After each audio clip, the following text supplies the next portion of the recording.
Imagine you're a game or home alone and you accidentally cut yourself with either a knife or even glass. Well, I'm going to talk about the proper stop the bleed protocol. First three steps we're going to need to, the first three vital steps we need to learn is securing for safety, the proper measure for the pressure, and how to apply the tourniquet.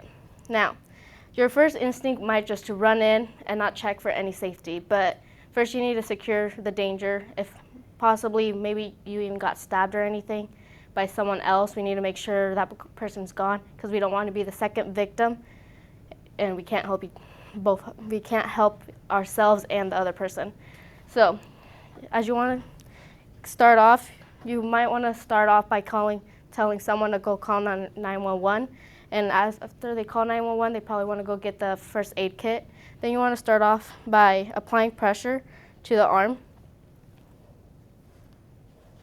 You want to make sure it's really tight because if not, then the blood circulation won't stop. And then a lot of people make the mistake of taking a peek at it, which is really bad because if you take a peek, then all that pressure you have been doing just makes it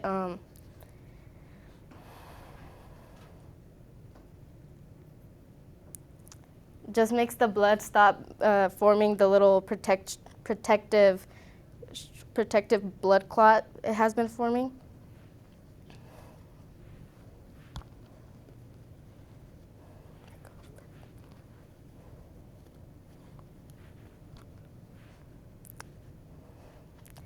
If that hasn't helped anything and the blood's still pouring, you can even add a second bandage around it. And if that hasn't worked, you can get the tourniquet and place it. And the book of DHO has recommended putting the tourniquet 2 inches above the wound.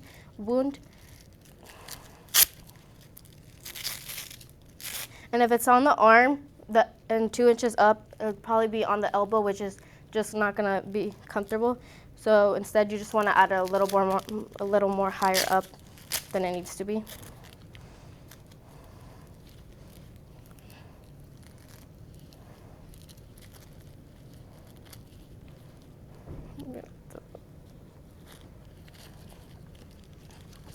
And then you want to make sure you're telling the victim that this is going to hurt, and they need to hold still.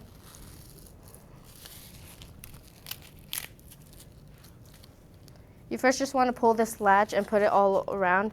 Then you take this little rod and you twist it as much as you can. Does that hurt? Does that hurt? Does that hurt? And then there's a little clip right here. You just want to put this under this, and then that's secured right there. And then this one, you'll just take the latch right here, move this over under here, and then just wrap it around again. And there, it's secured. And now, Patty Pettit, the instructor from Iowa Western, has said that after putting the tourniquet on, you don't have to apply pressure anymore, but it's recommended that you still keep it covered so it doesn't get an infection or anything. And then after that, after the emergency ambulance comes in, you can tell them at what time you put the tourniquet on. Make sure you tell them the time so after they can take it off and just put it on their notes. And then after, you can just step back and let them do their job. I'm done, by the way.